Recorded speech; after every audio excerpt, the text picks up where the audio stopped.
Hi, good morning. Teresa McGallagher with a daily workbook lesson from A Course in Miracles. Today is lesson 138. Heaven is a decision I must make. Thanks for joining me. In this world, heaven is a choice because here we believe there are alternatives to choose between. We think that all things have an opposite, and what we want, we choose. If heaven exists, there must be hell as well, for contradiction is the way we make what we perceive and what we think is real. Creation knows no opposite, but here is opposition part of being real. It is this strange perception of the truth that makes the choice of heaven seem to be the same as the relinquishment of hell. It is not really thus. Yet, what is true in God's creation cannot enter here until it is reflected in some form the world can understand. Truth cannot come where it could only be perceived with fear, for this would be the error truth can be brought to illusions. Opposition makes the truth unwelcome, and it cannot come. Choice is the obvious escape from what appears as opposites. Decision lets one of conflicting goals become the aim of effort and expenditure of time. Without decision, time is but a waste and effort dissipated. It is spent for nothing in return, and time goes by without results.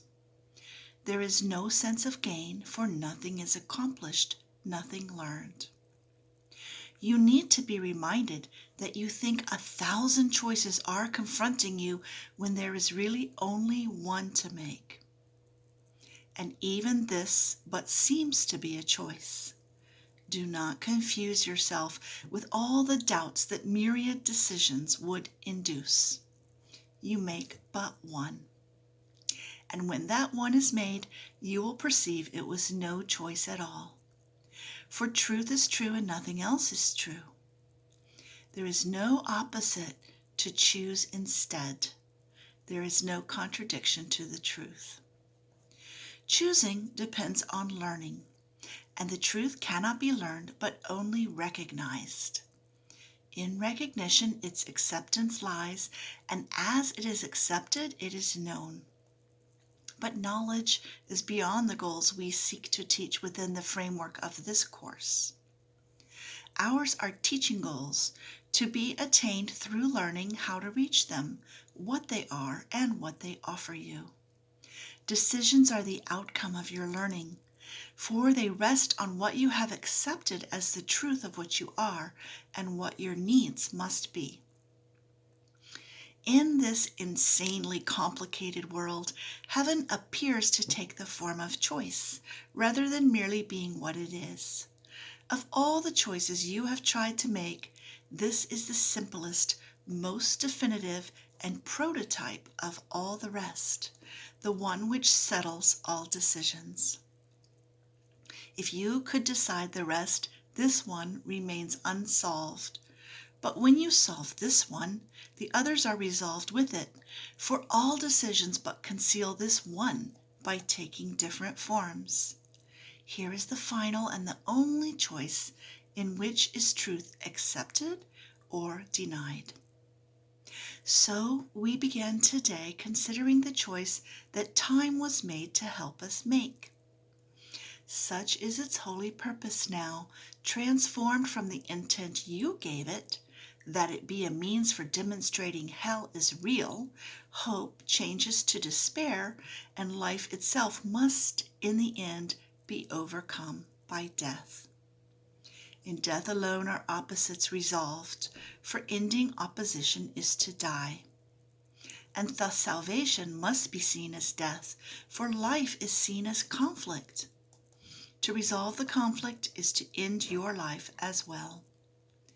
These mad beliefs can gain unconscious hold of great intensity and grip the mind with terror and anxiety so strong that it will not relinquish its ideas about its own protection. It must be saved from salvation, threatened to be safe, and magically armored against truth. And these decisions are made unaware to keep them safely undisturbed, apart from question and from reason and from doubt. Heaven is chosen consciously. The choice cannot be made until alternatives are accurately seen and understood. All that is veiled in shadows must be raised to understanding, to be judged again, this time with heaven's help. And all mistakes in judgment that the mind had made before are open to correction, as the truth dismisses them as causeless. Now are they without effects. They cannot be concealed because their nothingness is recognized. The conscious choice of heaven is as sure as is the ending of the fear of hell, when it is raised from its protective shield of unawareness and is brought to light. Who can decide between the clearly seen and the unrecognized? Yet who can fail to make a choice between alternatives when only one is seen as valuable, the other as a wholly worthless thing, a but imagined source of guilt and pain? Who hesitates to make a choice like this?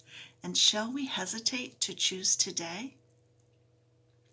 We make the choice for heaven as we wake and spend 5 minutes making sure that we have made the decision that is sane. We recognize we make a conscious choice between what has existence and what has nothing but an appearance of the truth. Its pseudo-being, brought to what is real, is flimsy and transparent in the light. It holds no terror now, for what was made enormous, vengeful, pitiless with hate, demands obscurity for fear to be invested there. Now it is recognized as but a foolish, trivial mistake. Before we close our eyes and sleep tonight, we reaffirm the choice that we have made each hour in between. And now we give the last 5 minutes of our waking day to the decision with which we woke. As every hour passed, we have declared our choice again in a brief, quiet time devoted to maintaining sanity. And finally, we close the day with this, acknowledging we chose but what we want. Heaven is the decision I must make. I make it now and will not change my mind because it is the only thing I want. So we have 2 practice periods today of 5 minutes each, 1 in the morning, 1 in the evening, and every hour in between. We remember that heaven is a decision I must make. Great to see you here every day, and I look forward to seeing you again tomorrow. Have a wonderful day.